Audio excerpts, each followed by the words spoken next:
Hello friends, आज हम लोग सिटीजनशिप पढ़ने वाले हैं। चलिए वीडियो स्टार्ट करते हैं।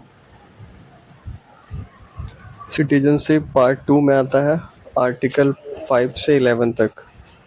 इसको याद करने की जो ट्रिक है, हिंदी में है सभी पाकिस्तानी नागरिक बाहर विवश। तो सभी से हो जाएगा संविधान का प्रारंभ आर्टिकल 5 में।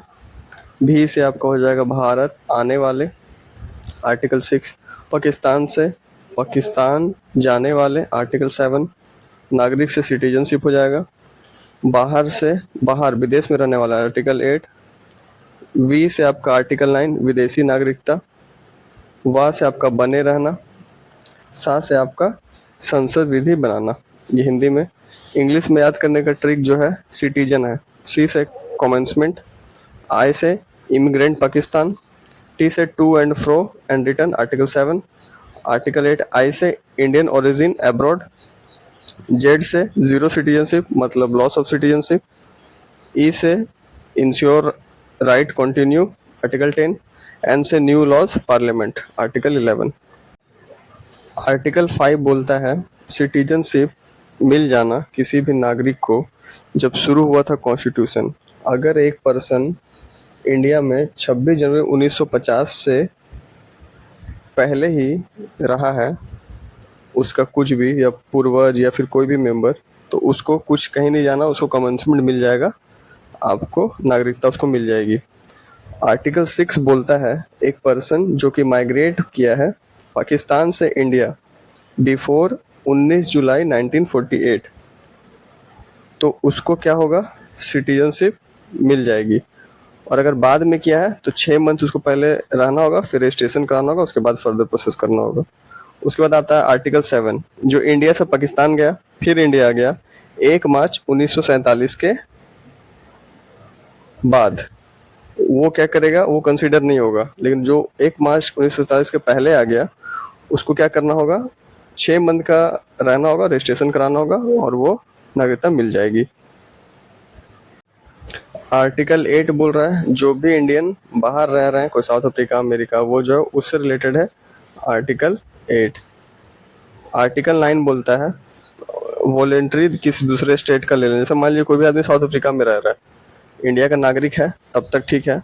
अगर वो साउथ अफ्रीका का नागरिकता ले लिया तो इंडिया में ये रूल है कि आप एक ही कंट्री का सिटीजन रह सकते हैं। तो अगर आप साउथ अफ्रीका के ले लिए तो ऑटोमेटिकली इंडिया का आपका कट जाएगा। वही बोलता है आर्टिकल 9 कि वॉलेंट्री आपका हट जाएगा, वही है। आर्टिकल 10 बोलता है कंटिन्यू करते रहना सिटीजनशिप इंडिया का, वही बोलता है। 11 बोलता है पार्लियामेंट के पास राइट है कि लॉ बनाए सिटीजनशिप से रिलेटेड, मतलब पार्लियामेंट जो है हेड है सिटीजनशिप के मामले में कि क्या लॉ बनाना है, वो हो गया। कुछ एक्ट्स आया था, सिटीजनशिप एक्ट 1955, ये आफ्टर 26 जनवरी 1950 का था। बर्थ, पूर्वज, डिसेंट, रजिस्ट्रेशन 7 साल का होना चाहिए। नेचुरलाइजेशन क्या बोलता है, जो फॉरेन नेशन से आया है वो 12 साल तक रहे, जो कि बाद में घटाकर 6 ईयर्स हो गया था।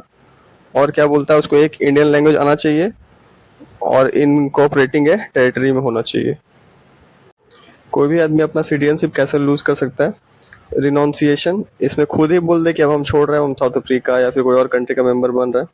दूसरा टर्मिनेशन, अपना खुद से टर्मिनेट हो जाए। तीसरा डेप्रीविएशन, जिसमें फ्रॉड में पाया जाए, फॉल्स डॉक्यूमेंट में पाया जाए।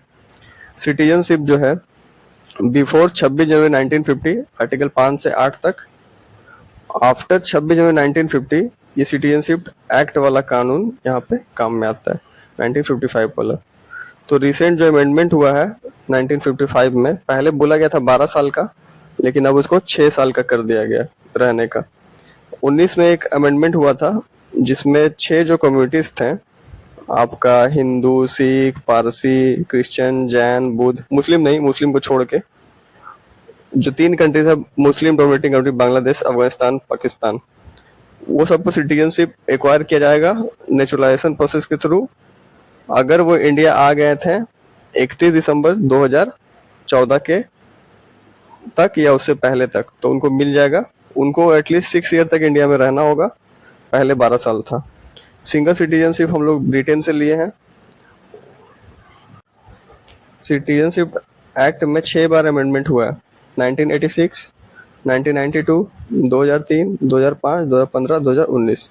2019 में जो हुआ था, जो 6 कम्युनिटी का बात हुआ था, वो हुआ था 11 दिसंबर 2019 को। और फोर्स में कब आया था, इफेक्ट में कब आया था, 10 जनवरी 2020 को। जिसे इंडिया में सिंगल सिटीजनशिप है, अमेरिका में डबल सिटीजनशिप है, दो कंट्री का यूएसए ले सकता है।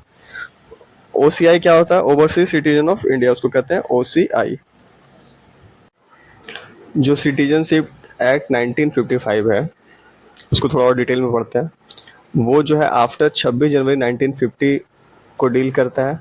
उसमें क्या बोलता है, सबसे पहले बाय बर्थ, अगर कोई आदमी बर्थ से 1 जुलाई 1987 के पहले जन्म ले लिया है तो ऑटोमेटिकली वो इंडियन सिटीजन हो जाएगा।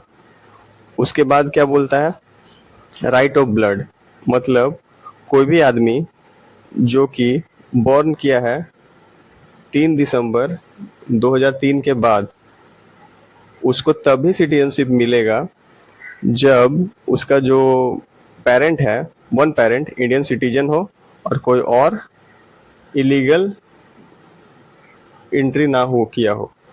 कहने का मतलब इसके बाद जो जन्म लिया है उसको अपना पेरेंट के हिसाब से सिटीजनशिप घोषित कर दिया जाएगा। उसके बाद क्या आता है, पूर्वज के थ्रू मिलता है, डिसेंट के थ्रू, रजिस्ट्रेशन के थ्रू, अगर कोई 7 साल तक रह गया है।